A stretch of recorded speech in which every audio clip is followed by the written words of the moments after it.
అందరికీ నమస్తే, నేను మీ శివజ్యోతి.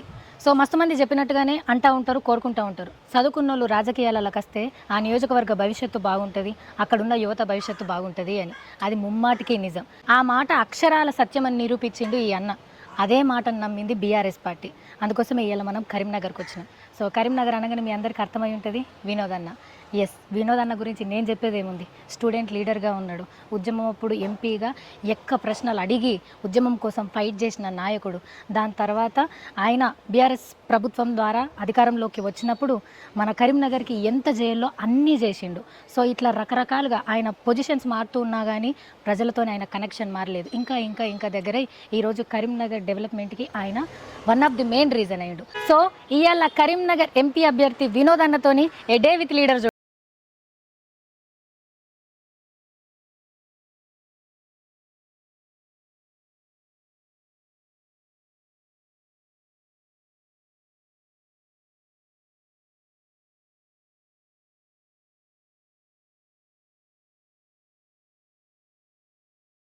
కోసం సింగపూర్ తరహాలో ఐటీఈ స్కిల్ డెవలప్మెంట్ ఇన్స్టిట్యూషన్స్ని తీసుకొస్తా అని చెప్తున్నారు.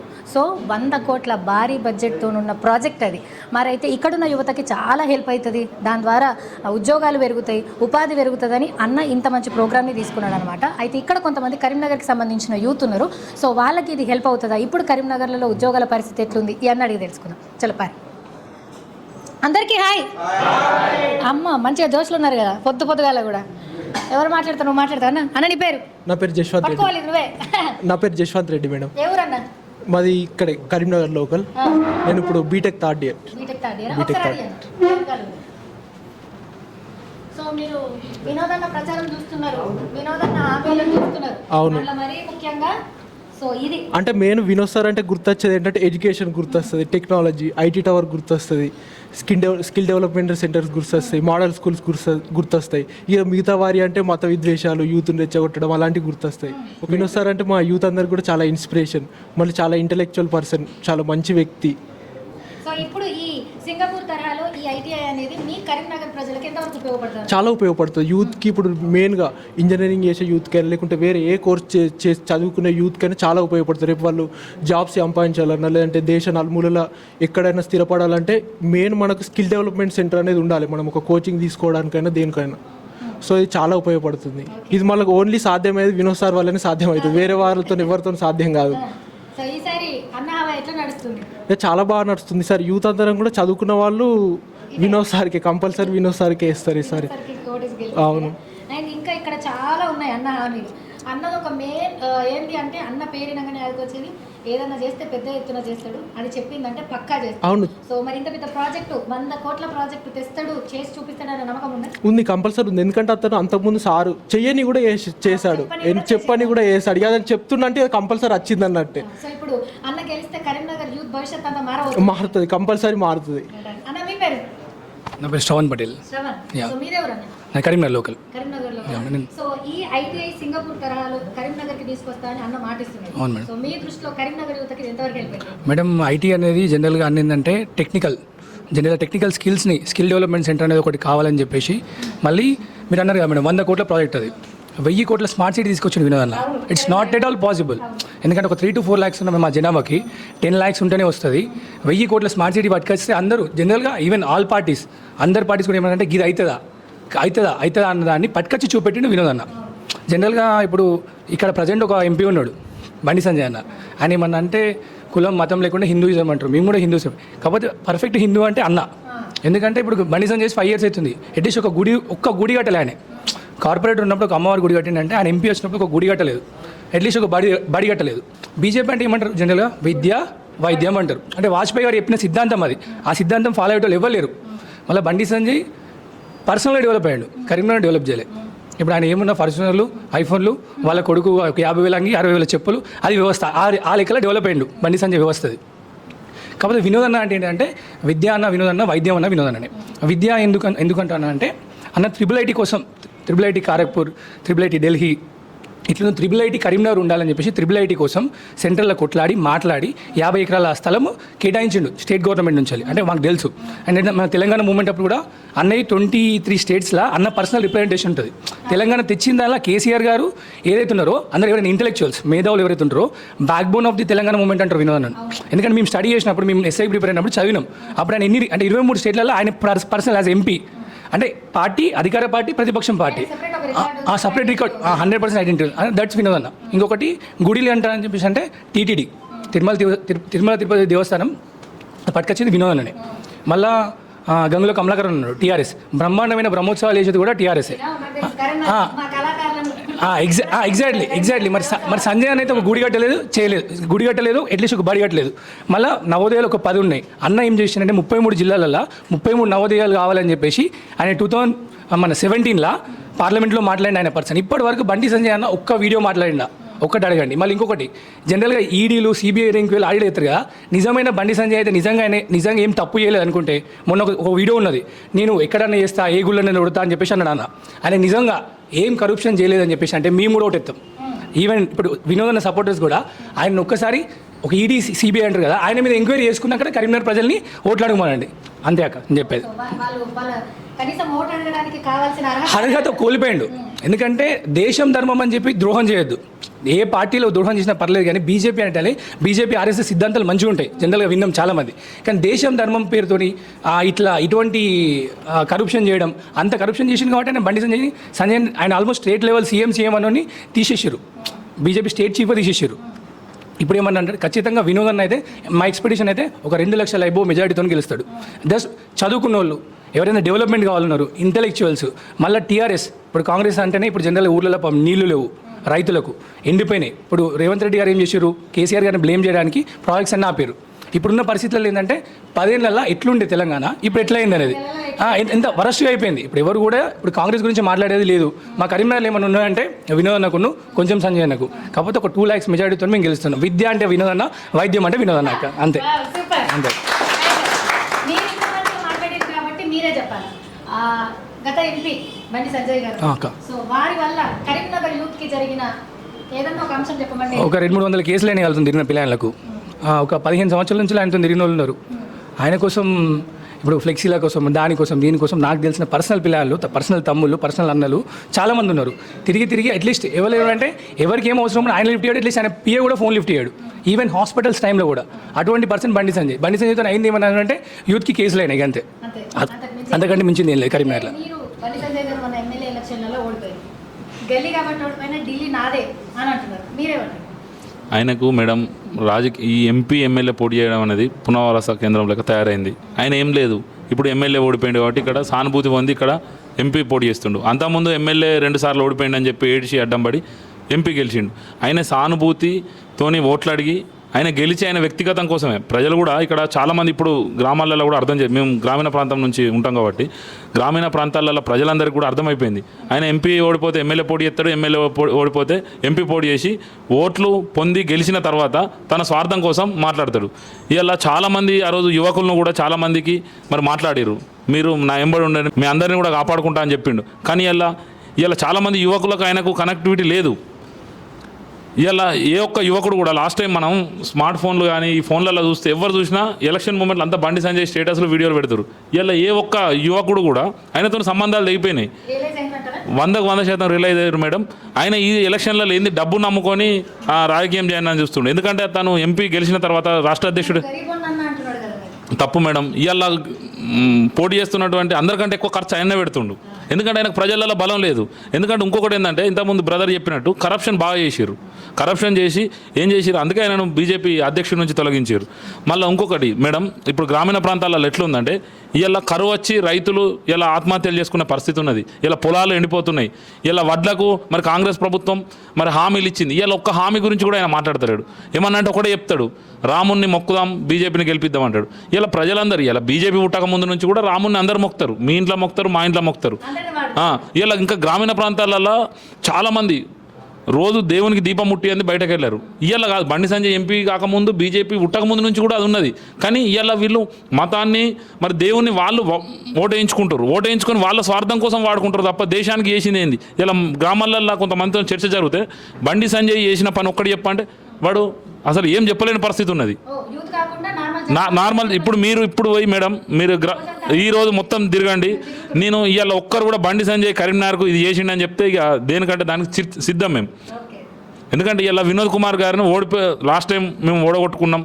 ఏదో కొంతమంది యువత తప్పుడు ప్రచారాలతో యువతతో చేయించి ఇలా 100 కారణాలు అన్నీ. ఇప్పుడు వాళ్ళు ఏం చేస్తారంటే మేడం, మనం ఒక వీడియో మాట్లాడింది అనుకో, చిన్న ఏదన్నా మిస్టేక్ జరిగి దాన్ని భూతద్దంలో పెట్టి చూంచి దాన్ని వైరల్ చేసి పబ్లిక్ అంత స్మార్ట్ ఫోన్లకు సోషల్ మీడియాకి అలవాటు పడ్డారు కాబట్టి దానిలో దుష్ప్రచారం చేపిస్తారు. ఇలా వాస్తవానికి బండి సంజయ్ చేసిన ఒక్క అభివృద్ధిని కూడా ఇలా మొన్న వినోదన్న చర్చకు రమ్మని చెప్పిండు. చెప్తే ఆయన ఏం చెప్తుండు, ఈజీఎస్ పనులు చెప్పుకుంటుండు.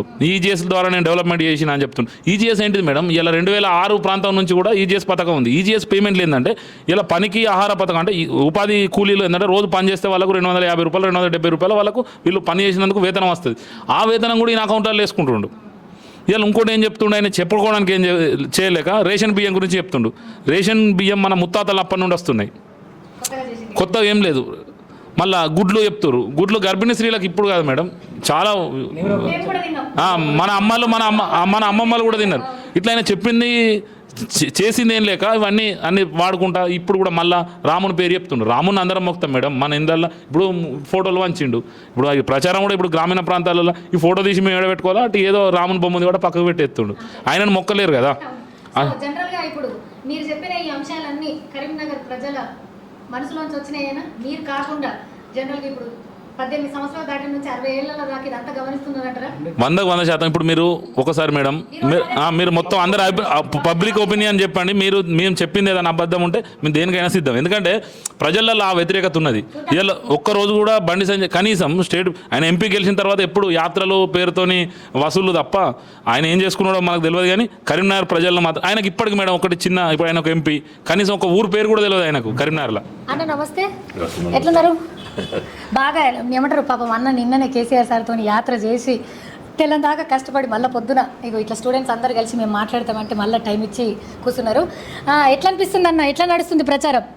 సరే, ఎండలు బాగున్నాయమ్మా. నిజంగా ఎండాకాలం ఇంత మండుటెండలో ఎన్నికలు ఇప్పుడు పెట్టలేదు తెలంగాణలో. ఏప్రిల్లో ఫస్ట్ ఫేజ్ పెడితే బాగుండు. విపరీతమైన ఎండలున్నాయి, కర్ఫ్యూ లాగా ఉన్నాయి పల్లెటూర్లు. తిరుగుతే ప్రచారానికి పోతే ఊళ్ళల్లో ఎవరు రోడ్ల మీదకి ఎవరు వస్తలేరు, కొంచెం ఇబ్బంది ఉన్నది. అయినా ప్రచారం పొద్దున్నే లేచి 5 గంటలకు లేచి ఊళ్ళకి వెళ్తున్నాము, తిరుగుతున్నాము. కొంత ఈ ఎండలైతే ఇబ్బంది పెడుతున్నాయి.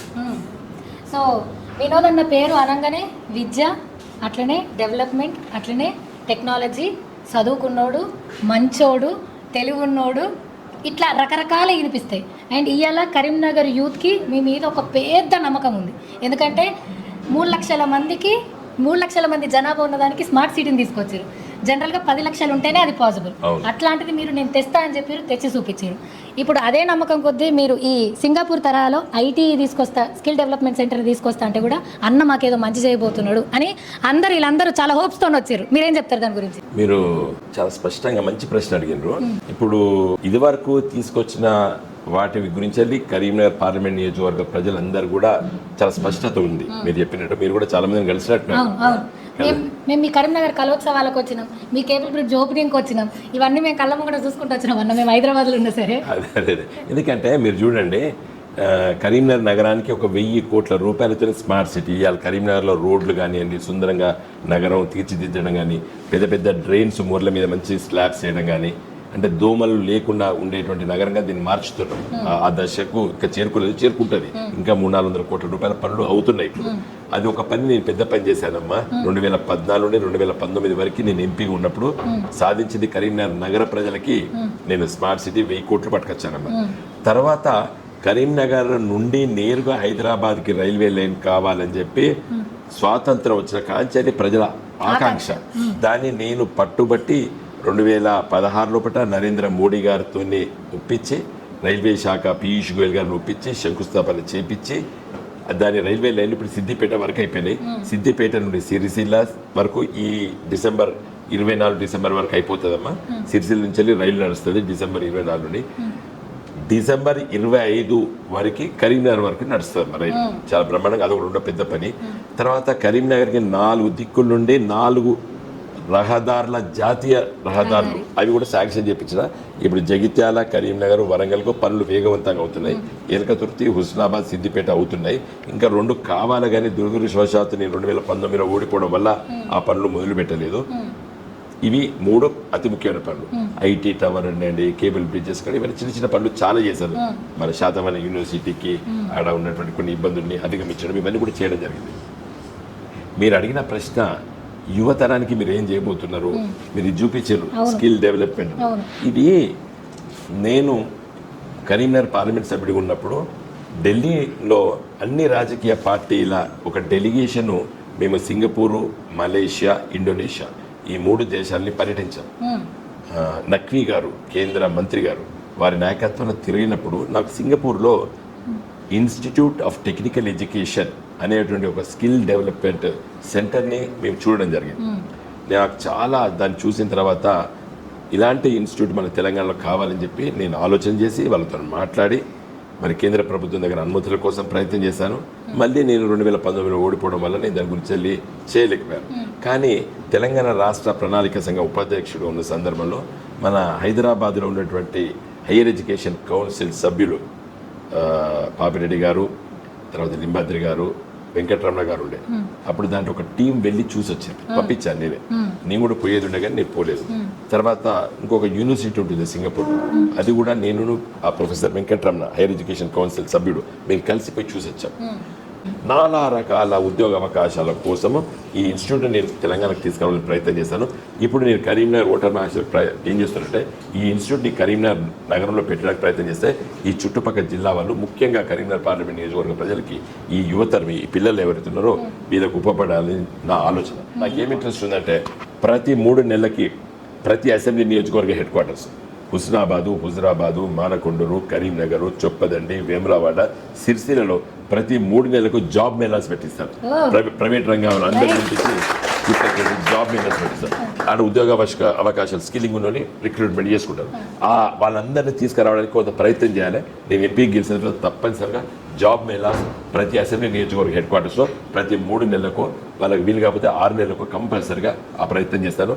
ముఖ్యంగా నా ఎజెండా ఎట్లయితే స్మార్ట్ సిటీ ఎంబడి తెచ్చిందో అట్లనే కరీంనగర్ నగరానికి ఒక మంచి skill development centre on par with Singapore ITE Singapore ప్రపంచంలో ప్రఖ్యాతగాంచిన స్కిల్ డెవలప్మెంట్ సెంటర్ అలాంటిది ఇక్కడ తీసుకొస్తాం. యూత్ కొన్ని ప్రశ్నలు ఉన్నాయన్న, సో వాళ్ళు అడుగుతారట, మీరు ఆన్సర్ చేయాలి. సో కరీంనగర్ యూత్ పిల్లలు, మీరు అందరు యూత్ని రిప్రజెంట్ చేస్తున్నారు కాబట్టి మీకేం డౌట్లు ఉన్నా నిర్భయంగా అడగొచ్చు అన్నని. సో మీరు మాట్లాడతారా? సార్, ఇప్పుడు సింగపూర్ తరహాలో స్కిల్ డెవలప్మెంట్ సెంటర్ మీరు తీసుకొస్తారంటున్నారు. ఇది మెయిన్గా గ్రామీణ ప్రాంతాల్లో ఉన్నటువంటి పేద విద్యార్థులకి, మళ్ళీ ఉన్నత చదువులు చదువుకొని 10th, ఇంటర్ పాస్ అయిన విద్యార్థులకు కూడా ఉపయోగపడుతుందా సార్? ఇది 6 మాసాల కోర్సు ఉంటుంది, 6 months, 1 year కోర్సు ఉంటుంది, 2 years కోర్సు ఉంటుంది, 3 years కోర్సు ఉంటుంది. నువ్వు 3 years కోర్సు చేస్తే నువ్వు పీజీ కూడా చేయొచ్చు. ఇది స్కిల్లింగ్లో పోతే ఇక్కడ మన దగ్గర ఐటీఐ లాగా కాదు. నువ్వు 6 నెలలు కోర్సు చేసి ఇమీడియట్గా నేను ఇంతకంటే ఎక్కువ చదువుకోలేనంటే నువ్వే ఎక్కడో దగ్గర సెటిల్ కావచ్చు. 1 year కోర్సు చేసి హయ్యర్ లెవెల్ కావచ్చు. 3 years కోర్సు చేసి you can become the manager of any plant, లేదా నువ్వే ఒక ఎంటర్ప్రీనర్ కూడా కావచ్చు. కాబట్టి ఇది ఇప్పుడు నేను విద్యార్థి దశలో ఉన్నప్పుడు ఇది బ్రిటిష్ సామ్రాజ్యవాద విద్యా విధానం అనేది, లార్డ్ మెకాలే విద్యా విధానం అని చెప్పి మేము విమర్శించేది. అసలు ఈ భారతదేశం లోపల వృత్తి విద్యా కోర్సుల పైన ఎంతైతే శ్రద్ధ పెట్టాలో అంత పెట్టకపోవడం కేంద్ర రాష్ట్ర ప్రభుత్వాల వైఫల్యం. ఈ పిల్లల భవిష్యత్తు పాలసీ మేకర్స్ ఉండాలి. ఇలా నేను ఇంటర్మీడియట్ చదివినప్పుడు నాకు ఎంబీబీఎస్లో సీట్ రాలేదు. మా చుట్టాల మీరు పనికి రాడనుకున్నారు. అంటే రియల్గా చెప్తున్నాను, నేను మొహమాటలే కూడా చెప్తున్నా. నేను డాక్టర్ కోర్స్ అయితేనే అది అనుకున్నాను. అట్లా చూసేది ఆ రోజు, కానీ ఇప్పుడు అట్లా లేదు. ఇప్పుడు మారింది కదా, నువ్వు ఏం సంపాదిస్తున్నావు చూస్తాను. ఇప్పుడు పాత రోజులు పాపం అట్లుండే, దాన్ని తప్పుపడతలేను. కాబట్టి ఈరోజు ఇది కంపల్సరీగా ఒక మంచి ఇన్స్టిట్యూట్. నేను ఆమె పొలిటీషియన్ను చాలామంది చిన్న చూపుగా అట్లా మాట్లాడారు, అధికారం కోసం ఆలోచిస్తారు. He's a social engineer.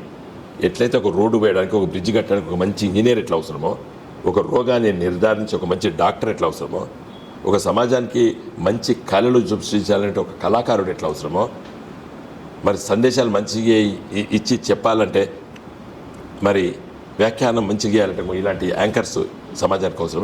మనం 10 నిమిషాలు చెప్తే వాళ్ళు 1 నిమిషాలు చెప్పగలుగుతారు. నువ్వు 10 నిమిషాలు చెప్తావు, వాళ్ళు 1 నిమిషంలో 3 పదాలు చెప్పగలుగుతారు. అర్థమైంది కదా? That is there skill. అర్థమైంది కదా? అందుకోసమే నైపుణ్యత అనేది ఇంపార్టెంటు. సార్ నమస్కారం.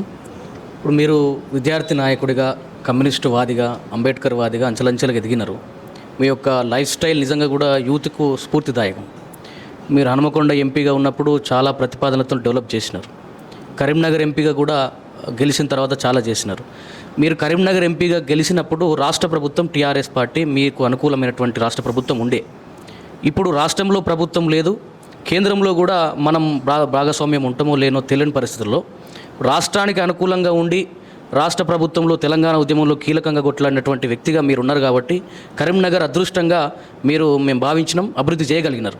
కానీ రేపు రాష్ట్రంలో ప్రభుత్వం లేదు, కేంద్రంలో కూడా మన పాత్ర ఏముంటుందో తెలియని పరిస్థితులలో 100 కోట్ల ప్రాజెక్టును ఏ విధంగా తేగలుగుతాం, ఎట్లా ఈ ప్రజలకు మనం నమ్మకం కలిగిస్తాం అనేది వివరించాను. నేను కరీంనగర్ ఎంపీగా గెలిచింది టీఆర్ఎస్ పార్టీ తరఫున గెలిచాను. ప్రధానమంత్రి మోడీ గారు బీజేపీ అయ్యారు. నేను ఇన్ని ప్రాజెక్టులు శాంక్షన్ చేయించిన, తీసుకొచ్చిన, మోడీ గారిని కూడా ఆహ్వానించి శంకుస్థాపన చేయించాను నేను ఎంపీగా. మరి అదే పార్టీకి సంబంధించినటువంటి బీజేపీ ఎంపీ పోయినసారి గెలిచిన బండి సంజయ్ గారు ఒక్కటి కూడా చేయలేదు. అంటే వ్యక్తులపైన ఆధారపడి ఉంటుంది. ప్రభుత్వాలు ఏవైనా కూడా పర్సుయేషన్ తీసుకెళ్ళి పని చేసి పట్టుకొచ్చేది కావాలి. సార్, ఇప్పుడున్న బీజేపీ ఎంపీలు కానివ్వండి, నవోదయ స్కూల్స్ గురించి ఎవరు మాట్లాడడం లేదు. ఇప్పుడు నవోదయ విద్యాలయాలు ప్రతి జిల్లాకు ఉండాలని చెప్పి చట్టం చెప్తుంది. దురదృష్టవశాత్తు తెలంగాణలో 33 జిల్లాలు ఏర్పడితే కేవలం 9 పాత జిల్లాల్లోనే నవోదయ విద్యాలయాలే. కొత్త వాటి కోసం ప్రయత్నం చేయలేదు ఈ బీజేపీ ఎంపీలు, కాంగ్రెస్ ఎంపీలు. నేను పార్లమెంట్ ఉన్నప్పుడు గట్టిగా అడిగినాను. రేపు గెలిచిన తర్వాత వాటి ఎంబడబడి ప్రతి జిల్లాకు ఒక నవోదయ విద్యాలయం కోసం నేను పోరాటం చేసి సాధిస్తాను. Thank you sir. Thank you. So అన్న ఏం చెప్తున్నాడు అంటే, ఇంతకుముందు అన్న అడిగినట్టే నవోదయ స్కూల్స్. సో స్కూల్ నుంచి వాళ్ళ ఇంటర్మీడియట్, డిగ్రీలు, ఆ చదువులతో పాటు ఇట్లా స్కిల్ డెవలప్మెంట్ అంటే చిన్న విద్యార్థి స్థాయి నుంచి వాళ్ళ కెరియర్లో సెటిల్ అయ్యేదాకా కూడా ప్రతి రంగంలో అన్న వెనకాల నుండి సపోర్ట్ చేస్తా అని చెప్తున్నారు. అదేనా? Thank you so much. మీరు అందరూ రిప్రజెంట్ చేసి మంచి క్వశ్చన్స్ అడిగారు. Thank you. అయితే అన్న, జనరల్గా ఒక కామన్ క్వశ్చన్ ఇది అందరిలో వచ్చిందే. లాస్ట్ టైం మీరు ఎంపీ అభ్యర్థిగా పోటీ చేసినప్పుడు ఓడిపోయినారు. దానికి గల కారణం ఏంది అంటే వినోద్ అన్న దగ్గర ఏం ఆన్సర్ ఉంది? ఆ రోజు 2019లో శాసనసభలో మళ్ళీ రెండోసారి కేసీఆర్ గారు గెలిచిన తర్వాత పొలిటికల్గా మోడీ గారు ఆ కాశ్మీర్లో జరిగినటువంటి పుల్వామా ఇన్సిడెంట్ని, సైనికులపై దాడి చేస్తే పాకిస్తాన్ మూకలు వాళ్ళు టెర్రరిస్టులు 34 మంది చనిపోవడము, అది చాలా బాధాకరంగా దేశవ్యాప్తంగా ఉన్నది. అది జరిగిన నెలకే ఈ ఎన్నికలు జరిగినాయి, పార్లమెంట్ ఎన్నికలు. సో ఎక్స్ట్రీమ్ నేషనలిస్టిక్ ఫీలింగ్స్, దాని జింగోయిజం అంటాం, అది యువతరంలో బాగా వచ్చేది. వచ్చి గ్రామాల్లో ఉన్నటువంటి యువకులు, కాలేజీలో చదువుకున్న పిల్లలు గ్రామాలకు వెళ్ళి వాళ్ళ తల్లిదండ్రులకు, నాయనమ్మలకు, తాతలకు ఈసారి మోడీకి వేయాలి దేశం రక్షణ కోసం అనేటువంటి ఒక విధమైనటువంటి భావజాలం బాగా వ్యాప్తి చెందింది. అది తట్టుకోవడం చాలా కష్టమైంది. 4-5 కారణాలు నా ఓటమికి గల ముఖ్యమైన కారణాలు. ఇప్పుడు ఇవన్నిటిని మనం రెక్టిఫై చేసుకున్నామంటారా? మేము చాలా కష్టపడుతున్నాం కదా. తర్వాత రాముల వారి కళ్యాణం ఎవ్రీ ఇయర్ మీరు చాలా ఘనంగా చేపిస్తారు. అండ్ హిందూ పండుగలు ఏవైనా సరే మీరు చాలా బ్రహ్మాండంగా చేస్తారు. సో ఇవి మీరు జయంగా కూడా ఇంకా ఆయన హిందుత్వవాదంతో గెలుస్తాను అనుకుంటుండా? అంటే కొంతమంది పిల్లలను రెచ్చగొట్టడానికి, కానీ ఈసారి అది పనిచేయదండి. కరీంనగర్లో నేషనల్ ఫ్లాగ్ అది మన కరీంనగర్ స్మార్ట్ సిటీలో పెట్టించారు. ఓకే. అండ్ మీ దాంట్లో అంటే చాలా వరకు పూర్తయినా ఇంకొన్ని మిగిలిపోయినాయి ఉన్నాయి, అవి ఇట్లా అట్లనే వదిలేస్తున్నారు, చూస్తున్నారు కరీంనగర్ ప్రజలు కూడా. అండ్ మీ దాంట్లోనే మీకు చాలా మందితో సావాసం దగ్గర సంబంధం ఉంది. చాలా పార్టీకి కష్టపడి పనిచేసిన వాళ్ళు, మంచి మంచి పదవులు తీసుకున్న వాళ్ళు ఇలా బయటకు వెళ్ళిపోయి విమర్శలు చేస్తున్నారు. బీఆర్ఎస్ భూస్థాపితం అయిపోతుంది, పడుకున్నది, ఇంకా దాన్ని పైకి ఎవరు లేపలేరు అని చెప్పేసి కష్టకాలంలో మిమ్మల్ని వదిలేసి వెళ్ళిపోయినరు. వాళ్ళని చూసి చిన్న చిన్న లీడర్లు కూడా కదులుతున్నారు. ఇదంతా మీకు ఎట్లా అనిపిస్తుంది అన్న? చాలా బాధేస్తుందండి. ఇది కూడా ఒక మంచి పార్క్, ఇదివరకు సర్కస్ గ్రౌండ్ లాగా ఉండే, ఇదంతా డెవలప్ చేసి వాకర్స్ కి చాలా బాగా చేశాం. అయితే మీరు అడిగిన ప్రశ్నకి, మా పార్టీలో పనిచేసి బాగా పదవులు అనుభవించి ఈరోజు శాసనసభల ఎన్నికల్లో ఓటమి పాలైన వెంటనే పార్టీని మార్చి మళ్ళీ వేరే పార్టీలు టికెట్లు సంపాదించి పోటీ చేస్తున్నారు. ఇప్పుడు వాళ్ళందరూ కూడా ఈసారి ఓడిపోతున్నారమ్మా. నేను చెప్తున్నా, మీరు రాసి పెట్టుకోండి. వాళ్ళే భూస్థాపితం అంటారా? ప్రజలు అసహించుకుంటున్నారు. కష్టాల్లో ఉన్నటువంటి పార్టీకి ఎంబడి ఉండకుండా ప్రజలు తీర్పు ఇచ్చిండ్రు, ఓడిపోయిన పార్టీ ప్రజలు ఇచ్చిన తీర్పుని శిరసావహించి పార్టీ కోసం కష్టపడితే మళ్ళీ వాళ్ళని గెలిపిద్దరు. ఇప్పుడు ఏమైపోయింది? అధికారం కోసం మళ్ళీ వాళ్ళు ఎక్కడ మీద వీళ్ళ మీదనే విమర్శలు చేసి ఇవన్నీ కూడా చాలా బాగా ప్రజలకు నచ్చుతలేదు. ప్రజల్లో చైతన్యం వచ్చిందంటారా? వచ్చిందా? ఈ ఎన్నికల్లో మీరు చూడండి, లోక్సభ ఎన్నికల్లో మా పార్టీని ప్రజలు గుండెల్లో పెట్టుకొని ఆదరిస్తారు. మేము మంచి మెజార్టీతో మా పార్లమెంట్ సభ్యులు డబుల్ ఫిగర్ డిజిట్ కు చేరుకుంటాం. 10 కంటే ఎక్కువ వస్తాం. మళ్ళా జెండా ఎగరేస్తున్నారా? 10 కంటే ఎక్కువ వస్తాం. అయితే మీరంటే బాగా ఇష్టం ఉన్నోళ్ళు, లేకపోతే మీలాంటి వాళ్ళు పార్లమెంట్లో ఉండాలి అని అనుకునేటోళ్ళు, పార్టీ కూడా అట్లనే అనుకుంటుందని చెప్పేసి మిమ్మల్ని కొంతమంది చెప్పుంటారు. అది నాకు ఇక్కడికి వచ్చినాకనే తెలిసింది. ఎలక్షన్స్ వద్దేమొద్దు, డైరెక్ట్ రాజ్యసభ మెంబర్ అయిపో, నువ్వు అక్కడ ఉండడం ఇంపార్టెంట్, అండ్ మీరు అడిగితే చేస్తారని కూడా ఇట్లా రకరకాల మాటలు వినిపిస్తే, లేదు నేను జనాలలో పోయే తెలుసుకుంటా, ఎందుకంటే నేను కష్టపడి పనిచేసిన, కరీంనగర్ని నిలబెట్టిన, నేను జనాలలోనే తెలుసుకుంటా అని అన్నారట. సో అది ఈజీవే కదా సార్? మరి అంటే కేసీఆర్ గారు నేను అడిగితే కాదనకపోవచ్చు, లేకపోతే ఇచ్చినో నాకు తెలియదు, కానీ రాజ్యసభకు పొమ్మని చెప్పి మాత్రం చాలా మంది నన్ను అడిగారు. మా సన్నిహితులు, మిత్రులు, రాజకీయాల్లో ఉన్నటువంటి కొంచెం పెద్దవాళ్ళు, పత్రికా విలేకరులు, సీనియర్ విలేకరులు, ఢిల్లీలో ఇప్పుడు మన తెలంగాణ కోసం ఉండాలి, ఈ లోక్సభ ఎన్నికలు ఎట్లుంటాయో, బీజేపీ గెలుస్తుందో లేకపోతే కాంగ్రెస్ గెలుస్తుందో, ఎందుకంటే రాష్ట్రంలో కాంగ్రెస్ పార్టీ వచ్చింది కాబట్టి మీరు ఇప్పుడు ఉండడం ఢిల్లీలో అవసరం అని చెప్పి అట్లా సజెషన్స్ చేశాను. నేను అన్నాను, లేదు నేను లోక్సభకి పోటీ చేస్తాను, నాలాంటి వాడు రాజ్యసభకు పోయిందంటే ఇంకా పార్టీ ఇంకా మళ్ళీ బలం పుంజుకోదు అనే ఒక అనుమానాలకు దారి తీసినట్టు అవుతుంది, కాబట్టి ఎన్నికల్లో పోటీ చేయాలనే ఉద్దేశంతోనే నేను పోటీ చేశానమ్మా. సో మీ క్యాడర్ అంతా ఇప్పుడు మీ మాటను నిజం చేయడానికి ప్రయత్నిస్తుంది, మీ ఫ్యామిలీ నిజం చేయడానికి ప్రయత్నిస్తుంది. సో ఈసారి పరిస్థితి అంటే ఇప్పుడు గత 5 నెలల క్రితం మార్పు రావాలి అని చెప్పేసి ఒక వేవ్ అంటారో లేకపోతే అది అట్లా వచ్చి ఇట్లా వెళ్ళిపోయింది. కానీ తెలంగాణ పరిస్థితులను మొత్తం తలకిందులుగా చేసింది. ఇలా కేసీఆర్ సార్ని తిట్టడము, లేకపోతే ఫాల్స్ కేసులు పెట్టడము, అటెన్షన్ని డైవర్ట్ చేయడం తప్పితే ఈ 5 నెలలలో వీళ్ళ పాలన మీద ఏం పెట్టిరు, ప్రజలకు ఏం చేసారు అంటే మీరు ఏం చెప్తారు సార్? మీరు చూసిన దాని మందం ఇప్పుడు ఘోరంగా విఫలమైందండి. ఇప్పుడు కాంగ్రెస్ పార్టీ అధికారంలోకి వచ్చింది. ఎట్లా అధికారంలోకి వచ్చిందంటే అబద్ధాల పునాది పైన ఈ పార్టీ అధికారంలోకి వచ్చింది. మేము కళ్యాణ లక్ష్మి 1,00,000 రూపాయలు ఇస్తామంటే వాళ్ళు దాని మీద 1 తులం బంగారం ఇస్తామని చెప్పారు. మేము రైతు బంధు 10,000 రూపాయలు ఇస్తామంటే మేము 15,000 ఇస్తామన్నారు. మేము ఆసరా పెన్షన్లు 2,000 ఇస్తామంటే వాళ్ళు 4,000 ఇస్తామన్నారు. బహుశా హ్యూమన్ వీక్నెస్, ఆశ రెండింటితో కొంత పర్సెంటేజ్ ఆఫ్ ఓట్స్ కాంగ్రెస్ కి వెళ్ళాయి. ఇంతకన్నా మంచికి ఇస్తున్నాడు కదా, ఊర్లలో ముసలి వాళ్ళు 2,000 పెన్షన్ వస్తుంది, 4,000 ఇస్తారట వాళ్ళంటే 4,000 కోసం వేసారు పాప కొంతమంది, నేను ఏలేదంటలేను. కాబట్టి ఇప్పుడు ఉన్నటువంటి పరిస్థితుల పట్ల అవన్నీ ఆశలు ఇలా అడియాసలైపోయినాయి. ఒక్క ఉన్న పెన్షన్ సక్కంగా ఇస్తలేరు. ఇలా రైతుకి 500 రూపాయలు బోనస్ ప్రతి క్వింటాల్ కన్నాడు, అసలు వడ్లే కొంటలేరు. ఇవన్నీ చాలా రియాక్షన్ అయ్యి ప్రజలు చాలా తీవ్ర ఆగ్రహంతో ఉన్నారు. ఈ ప్రభుత్వాన్ని తప్పనిసరిగా తిరస్కరిస్తారు. సో మీ అంచనా ప్రకారం ఈసారి బీఆర్ఎస్ పార్టీ ఎన్ని గెలుస్తుంది అనుకుంటున్నారు తెలంగాణలో? నా ప్రకారంగా డబుల్ డిజిట్ ఫిగర్ అండి, 8 to 12. Double digit. మీరైతే డబుల్ డిజిట్ పక్క ఫిక్స్ చేసిరా? 10 కంటే ఎక్కువ వస్తుంది. ఇది ఐటీ టవర్స్, ఇక్కడ రేపు ఐటీ ప్రొఫెషనల్స్కి ఇక్కడ ఎంప్లాయ్మెంట్ కోసము హైదరాబాద్లో పెద్ద పెద్ద మల్టీనేషనల్ కంపెనీస్ వాటి బ్రాంచ్ ఇక్కడ ఉపయోగించాలని చెప్పి ఇంత గవర్నమెంట్ అమౌంట్తోనే తెలంగాణ స్టేట్ గవర్నమెంట్తో కట్టియడం జరిగింది నేను ఎంపీ ఉన్నప్పుడు. సో సార్ ఇలా బీఆర్ఎస్ గవర్నమెంట్ స్టేట్లో ఉంటే ఇటుపక్క నీళ్లకు కొదవలేకపోతుండే కదా సార్, ఎట్లా సార్ అది? అంటే అదేంటో రివర్ ఫ్రంట్, ఇది మానే రివర్ ఫ్రంట్, అది అక్కడ మీకు అంత దూరం అవ్వబడేది ఎల్ఎండి డ్యామ్, ఇదో కేబుల్ బ్రిడ్జ్ ఇది. అయితే ఇటు అటు ఈ మానేరుకి అవి కట్టేసి ఫ్రంట్ కట్టేసి దీంట్లో వాటర్ స్టోర్ చేసేసి దీంట్లో అక్కడ అటువైపు కన్స్ట్రక్షన్ అయిపోయింది, ఇప్పుడు పనులు అయిపోయినాయి. అదొక బ్యారేజ్ లాగా చేసేసి ఇక్కడ అన్ని దీంట్లో వాటర్ ఫుల్ నింపేసి చిన్న చిన్న బోట్స్, పడవలు సాయంకాలం పూట ఒక మంచి ఆహ్లాదకరంగా దీంట్లో అంతా ఉండాలని అటు ఇటు ట్రాక్ నడవడానికి మధ్యలో వాటర్, దీన్ని ఒక మంచి ఒక వాతావరణంగా సృష్టించాలని చెప్పి మేము ఆలోచన చేస్తాం. మేడం నమస్తే. ఎన్ని రోజులైంది మేడం ఇట్లా కలిసి అంటాం, నిజం చెప్పారా? చాలా రోజులైంది తన పాటికి తను తిరుగుతా ఉన్నాను, నా పాటికి నేను తిరుగుతా ఉన్నాను ఒక 3 months నుంచి. ఇంకా ఉమెన్ ఆర్మీ దింపిరట మొత్తం మరి ఇప్పుడు అలా కింద కరీంనగర్ అంతా అట్లనే ఉంది. వినోదాన్ని ఒక దిక్కు వస్తున్నాడు, నదిలో ఒక దిక్కు, కోడలు ఒక దిక్కు, ఇట్లా మొత్తం అంతా సైన్యం అంతా తిరుగుతుంది. వినోదాన్ని సైన్యం అని అంటున్నారు. కరీంనగర్ అంటే కళాకారుల కళాతోరణం లాంటి స్మార్ట్ సిటీ అనే అవార్డులు వచ్చినాయి, గ్రేట్ సిటీ అనే అవార్డులు వచ్చినాయి. ఇంత గొప్పగా ఉండేది టీఆర్ఎస్ పార్టీ ఉన్నప్పుడు. ఇప్పుడు వాళ్ళ గెలుపుల కోసం కరీంనగర్ మొత్తాన్ని మెయిన్గా యూత్నంతా ఒక మతం, దేవుడు ఇట్లాంటిది పెట్టి ఇక్కడ రన్ అవుతుంది. మీకు నాకని ఇక్కడ డెఫినెట్గా తెలుసు. ఇప్పుడు మీరు వచ్చిన తర్వాత ఏం చేస్తారు అనేది ఎంత ముఖ్యమో యువతను దీని నుంచి బయటికి తీసుకురావడం, లేకపోతే వాట్ ఈస్ హ్యాపెనింగ్ అనేది నిజంగా చెప్పడం మీ మీద ఎంతవరకు ఉంది కాదు ఎక్కువ నా మీద. అందుకోసం నేను ఓడిపోయిన తర్వాత కూడా 2010 నుంచి నేను ఊరికే లేను.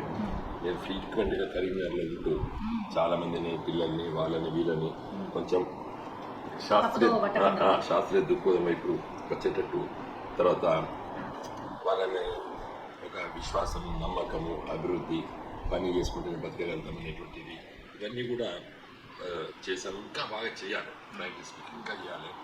ఇప్పుడు మతము వేరు, మత విశ్వాసం వేరు, మతోన్మాదం వేరు. మతోన్మాదంగా మారకూడదు. కరీంనగర్ ఏ స్టేజ్లో ఉందంటే కొన్ని వ్యక్తుల వల్ల, కొందరు వ్యక్తుల వల్ల,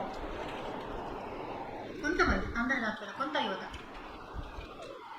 ఇప్పటికీ యువతపై చాలా విశ్వాసం ఉంది. వాళ్ళకి మంచిగా కరెక్ట్ సందేశం ఇస్తే అర్థం చేసుకుంటారు. కొంతమంది వాళ్ళు ఈ మత విద్వేషం ఏర్పడడం వల్ల ఓనమాల నుండి మతోన్మాదం వైపు పోయి, అది నేను ఈ మతము ఆ మతం అంటున్నాను. అది హిందూ మతం కావచ్చు, ఇస్లాం కావచ్చు, క్రైస్తవ మతం కావచ్చు, ఏదైనా మతం కావచ్చు. మతము, వ్యక్తిగతము, విశ్వాసము, నమ్మకం. మత విద్వేషం అంటే ఇంకొక మతం పైన ద్వేషించడం, అది మంచిది కాదు. అది నేర్పాలి పిల్లలకి. మత విద్వేషంని నేను తీవ్రంగా ఖండిస్తున్నాను. మత విశ్వాసాన్ని పూర్తిగా నమ్ముతున్నాను. అది కూడా మీరు మీ కరీంనగర్ యువతకు చెప్పబోతున్నారు, నేర్పిస్తారు కూడా. నేర్పిస్తాను 100%. మీకు స్కిల్ డెవలప్మెంట్ పెట్టి ఎట్లయితే నేర్పుతున్నారో ఇది కూడా మీ మీద ఉన్న బాధ్యత అమ్మా. నేను రానున్న రోజుల్లో పట్ల రేపు పార్లమెంట్ సభ్యుడిగా గెలిచిన తర్వాత ఇక్కడ ఒక స్కిల్ డెవలప్మెంట్ ఇన్స్టిట్యూట్ పెట్టి పిల్లల్ని మంచిగా, అంటే బ్రతకడానికి ఇంకొకరిపై ఆధారపడకుండా తన కాళ్ళపై తను నిలబడి ముందుకెళ్ళేటువంటి యువతను మనం యువతను ఎప్పుడు తప్పుపట్టదు, యువకులు ఎప్పుడు తప్పుపట్టదు. వాళ్ళకి ఏ విధంగా ఎట్లా నేర్పితే అట్లా. ఒక మల్లె చెట్టు లాంటిది, చెట్టుకు అటే పోతుంది. మంచి చదువుకున్నారు, మంచి ఫ్యామిలీ, దాన్ని విడిచిపెట్టి ఫైట్ చేశాను. తర్వాత తెచ్చుకున్న తెలంగాణ కోసం అట్లా ఫైట్ చేశారు. ఇవన్నీ ఎప్పుడన్నా మీరు గుర్తు చేసుకుంటారు, గుర్తు చేసుకోవాలంటే ఏమనిపిస్తుంది? నా జీవితంలో నేను అంటే లైఫ్ అంబిషన్ వేరు. లైఫ్లో నీకు ఏది కాన్షియస్గా అంటే ఆత్మకు సంతృప్తినిచ్చింది ఏంటంటే ఉద్యమం, తెలంగాణ రాష్ట్ర సాధన. అంటే దేనిస్ ఇప్పుడు మేము తెలంగాణ రాష్ట్రం సాధించడం చూసేదా, దట్ ఈస్ మై, అంటే నా జీవితంలో అంతకంటే గొప్ప విజయం ఏమి ఉండదు. జీవితంలో తెలంగాణ రాష్ట్ర ఏర్పాటు కోసం ఉద్యమం మొదలుపెట్టాం, దాన్ని సాధించిన తెలంగాణలో బ్రహ్మాండంగా ఒక మంచి గొప్ప రాష్ట్రంగా మార్చడం. ఎందుకు తెలంగాణ ఉద్యమం మొదలుపెట్టడం చాలా సందర్భాలు చెప్తాను. మీరు కూడా అప్పుడు స్కూల్ గోయింగ్ మేబీ జస్ట్ బాన్ కావచ్చు. 90s తెలంగాణ ప్రాంతంలో ఏ రోజు ఉదయం కూడా పత్రిక చూస్తే ఎక్కడో దగ్గర రైతుల ఆత్మహత్య, బాధపడేది, అయ్యో రైతులు చచ్చిపోయారు. ఇంకొక రోజు పేపర్ చూస్తే ఎక్కడో దగ్గర యువకుల్ని నక్సలైట్లు అని చెప్పి పోలీసులు కాల్చి చంపారు, అది బాధేసి అయ్యో మన యువకులు చచ్చిపోయారు. ఇంకొక రోజు పేపర్ చూస్తే పోలీసుల పైన నక్సలైట్లు దాడి చేస్తే పోలీసులు చచ్చిపోయారు. కానీ కారింది తెలంగాణ రక్తం. ఎందుకు ఈ కోస, ఎందుకు ఈ బాధను ఆలోచిస్తే తెలంగాణలో, తెలంగాణ ప్రాంతంలో తెలంగాణకు రావాల్సినటువంటి నీళ్లు తెలంగాణ రావడం లేదు. జీవనదులు కాకపోయినప్పటికీ కూడా గోదావరి, కృష్ణ అవి చాలా మైటీ రివర్స్, విపరీతంగా నీళ్ళ ప్రవాహం ఉన్నటువంటి నదులు. అందుకోసం తెలంగాణ ఉద్యమాన్ని మొదలుపెట్టాము. చాలా తక్కువ సమయం అనమాట 14 సంవత్సరాలు పెట్టే రాష్ట్రాన్ని సాధించారు. That is the success story of KCR and మేమందరం. కేసీఆర్ నాయకుడు కాబట్టి సాధించిన తెలంగాణలో ఈ బిడ్డ మీదే అని చెప్పి తెలంగాణ ప్రజలు మా చేతిలో పెట్టారు. 10 సంవత్సరాల్లో ఒకట నీళ్ళని తీసుకొచ్చి ఇలా కోట్లాది కుటుంబాలని పైకి తీసుకొచ్చింది. కరెంటు ఉండదు, కరెంటు తీగపైన బట్టలు ఆరేసుకోవాలి మీరని శాపనార్థాలు పెట్టిండ్రు కాంగ్రెస్ చివరి ముఖ్యమంత్రి కిరణ్ కుమార్. దాన్ని ఛేదించి ఇలా 24 గంటలు ఇస్తూ వేరే రాష్ట్రాలు కరెంట్ అమ్మేటువంటి దశకు తెలంగాణ తీసుకొచ్చింది. 10 years. ఉన్న ఎన్నికల్లో గెలుపుకోవడం పక్క పెట్టారు. కానీ we have built a great state. అది ఎవరు కాదండి. రానున్న రోజుల్లో కూడా కానీ ఇప్పుడు మా చేతులకి వెళ్ళి అధికారం కోల్పోవచ్చు, కానీ తెలంగాణ సమస్యని పరిష్కారాన్ని మమ్మల్ని ఇప్పుడు తెలంగాణ ప్రజలు గుంజుకోలేరు, ఎవరు ఆలోచన కూడా గుంజుకోలేరు. మేము మేడిగడ్డ కన్స్ట్రక్షన్ చేయాలి, మేడిగడ్డ చేయాలంటే అంతా మన డిసెంబర్లో ఉత్తమ్ కుమార్ రెడ్డి, కిరణ్ కుమార్, మన రేవంత్ రెడ్డి ఎగతాళిగా మాట్లాడారు. కానీ ఈరోజు మన కట్టక తప్పడం లేదు, వాళ్ళకి దాన్ని రిపేర్ చేయక తప్పదలేదు. ఇప్పుడు అర్థం చేసుకున్నారు. నేను ఈ తెలంగాణ హిస్టరీలో మీ పేరు పక్కా ఉంది అండ్ మీకు చాలా క్లీన్ చీట్ ఉంది, ఎసొంటి నెగిటివిటీ లేదు. ఇక వినోద్ గురించి మేము ఏం చెప్పి ఏమంటారు క్రిటిసైజ్ చేయాలి, డిఫెండ్ చేయాలని ఏం దోచక వినోద్ అనగానే ప్రత్యర్థులు ఏం చెప్తారంటే లోకల్ కాదు, ఇది ఒక్కటి తప్పితే మీ మీద ఎలిగేషన్ చేయడానికి ఇప్పుడు కరీంనగర్లో స్మార్ట్ సిటీ తెచ్చిందంటే తెచ్చండిగా మా బీజం ఒప్పుకుంటే తెచ్చింది కదా, లేకపోతే మేము కూడా ఉంటే ఇచ్చటోళ్ళమేమో. ఇట్లా మీరు చేసిందని ఒప్పుకున్నట్టు చేసి ఒప్పుకోరు, కానీ మీ మీద ఎలిగేషన్ లేకపోతే ఒక మాట ప్రత్యర్థికి దొరికింది అంటే ఇది ఒకటే మాట. ఇక ఎవరు చూసినా దీన్ని ఆలోచిస్తుంటారు. దీని గురించి ఏమంటే ఈ భూలోకంలో నేను పుట్టిందే కరీంనగర్. నా వాళ్ళకి జవాబు చెప్పిన మీరు ఇక్కడ నేను పెద్దోని, మీరు వీళ్ళు గాడుకు పీల్చుకోకుండా నేను కరీంనగర్ గాడుకు పీల్చుకున్నా. మీరు తాగక ముందు నేను కరీంనగర్ నీళ్ళు తాగినా, మీరు తాగక ముందు కరీంనగర్ పాలు తాగిన. వాళ్ళు ఒకలేంటారో నాకు అర్థం కాదు. ఈయన ఆడుకున్నవాడు రమేష్ బాబు వీళ్ళందరూ కూడా అందరూ అమ్మమ్మ వాళ్ళ ఊర్లోనే ఉంటారు కదా నాగారంలో. అంటే వీళ్ళు యువతను మారుద్దాం అనుకున్నాను, మార్చనీయ కూడా వీళ్ళు చేస్తున్నారు. నీకేం అభివృద్ధి చేసిండు పర్సనెస్ ఉంటోడు చూసేయండి అంటే మా ఊరోడా కాదా, మా కులపోడా కాదా, ఇగో ఇట్లా.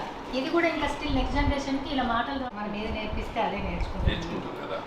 అండ్ ఓడిపోయినప్పటి నుంచి అందరు పార్టీలో వదిలేసి వెళ్ళిపోతున్నారు.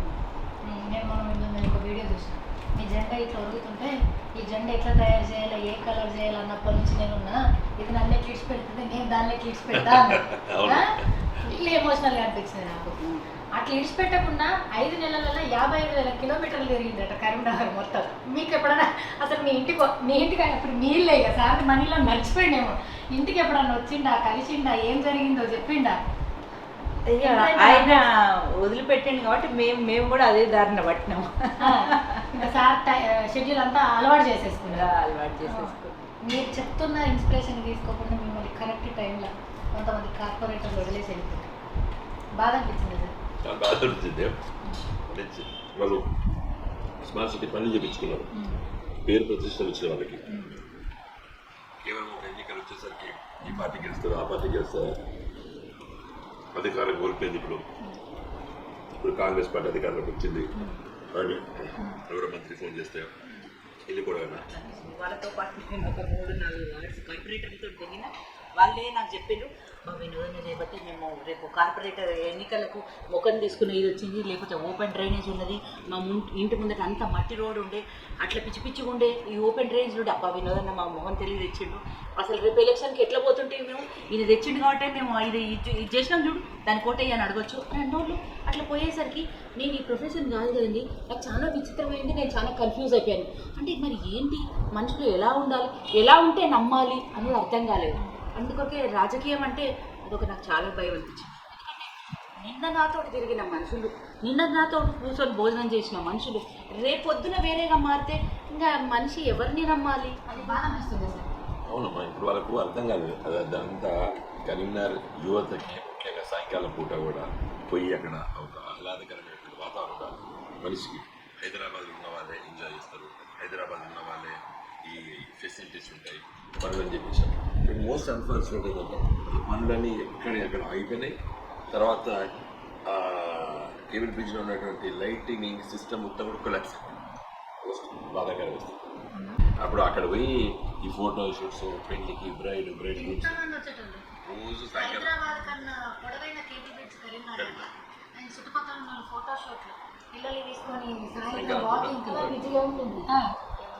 అంటే మీరు చెప్పాలి సార్, పార్టీలకు అతీతంగా ప్రగతి కొనసాగాలి, అప్పుడే రాష్ట్రాలు ముందుకుపోతాయి అని అంటారు.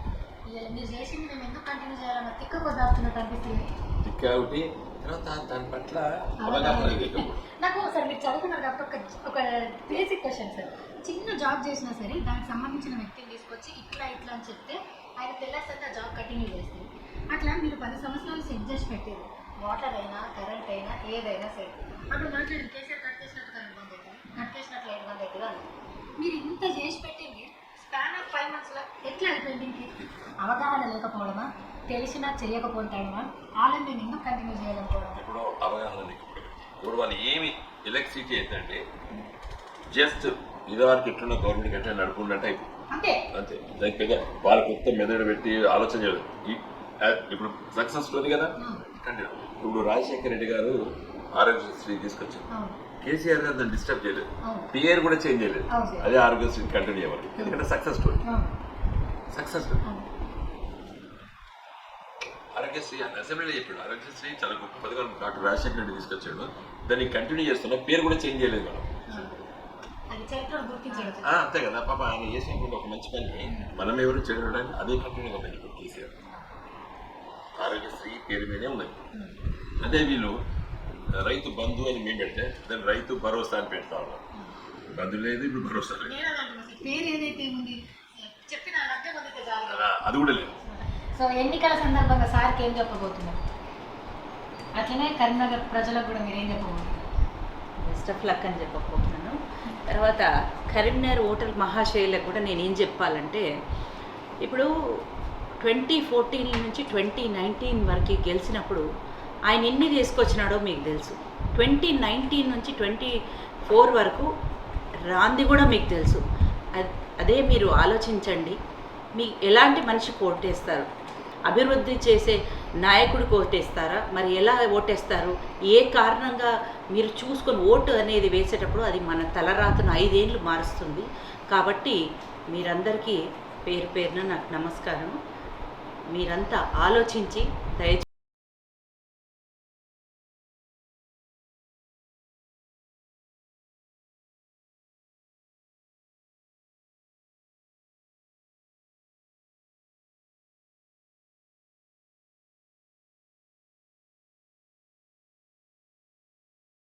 ఎలక్షన్స్ అప్పుడు కూడా చెప్పినా ఏం అటు ఇటు అయినా సరే ఎటమటమయ్యేది మనకే అని. ఇలా నేను కొన్ని ప్రశ్నలు అడుగుతా, మీరు ఆన్సర్ చెప్పాలి. కరీంనగర్ ని స్మార్ట్ సిటీ చేసింది ఎవరు? మరి మీకు డైరెక్ట్ రైల్వే ట్రాక్ ని ఇక్కడ దాకా తెచ్చింది ఎవరు? మీరందరూ అనుకుంటుండొచ్చు స్టేట్ లో మనం లేము, మరి సెంట్రల్ పోయి ఏం చేస్తుండు అని. గుర్తుపెట్టుకోర్రి, అసలు పార్టీ అప్పుడప్పుడే ఎదుగుతుంది. తర్వాత రాజకీయ భవిష్యత్తు గురించి కూడా ఆలోచించకుండా తెలంగాణ కోసం కొట్లాడిన ఫస్ట్ ఎంపీ ఎవరు? అన్న చదువుకున్నోడు. ఇయ్యాల కూడా చదువుకున్నోళ్ళ గురించే ఎవరైనా సరే ఇది చేస్తాం అంటున్నారు. అన్నొక్కడే యువతకు స్కిల్ డెవలప్మెంట్ పెట్టి అన్ని రంగాలలో వాళ్ళను నైపుణ్యాలను చేస్తా అంటున్నారు. మరి మీరందరూ రెడీయా? నేను ఇప్పుడు చెప్తున్నా, మీరు అప్పుడు చూసారు, అప్పుడు ఎట్లుండే తెలంగాణ 5 నెలల కింద, ఇప్పుడు ఎట్లుంది తెలంగాణ మీకే గుర్తు. మీరు కరెంట్ కట్లు చూస్తున్నారా? పింఛన్లు మీ అందరికి వస్తున్నాయా? వాటర్ ప్రాబ్లం ఉందా? ఇవన్నీ ఎందుకున్నాయి? మన బీఆర్ఎస్ పార్టీ లేదు కాబట్టి. ఒక్కటి గుర్తుపెట్టుకోర్రి, బీఆర్ఎస్ పార్టీ ఒక్కటి మాత్రమే తెలంగాణ ప్రయోజనాల కోసం, తెలంగాణ అభివృద్ధి కోసం పుట్టిన ఏకైక పార్టీ. అవునా కాదా? సో పార్టీ మన కోసం తరలాడుతుంది. ఇప్పుడు కష్టకాలంలో ఉన్నామని అవతోళ్ళు అనుకుంటున్నారు, కానీ గట్టి పడ్డమని మనోళ్ళు అనుకుంటున్నారు. గట్టి పడ్డమా లేదా? ఈసారి కరీంనగర్ ఎవరంట? ఏ గుర్తు కోటేశ్వరు? ఎన్నో నంబర్? చలో, ఇక్కడ వచ్చిన అమ్మలక్కలందరికీ చెప్తున్నా, మీరే కళ్ళ ముంగట ఎట్లుండే తెలంగాణ ఎట్లయింది చూసిర్రు. మీ ఏంటి, ఏది మనకు మంచి చేసింది, ఏదైతే మనకు మంచి జరుగుతుంది, ఇవన్నీ ఆలోచించుకొని బీఆర్ఎస్ పార్టీకి ఓటేయాల్సిందిగా కోరుకుంటున్నాను. జై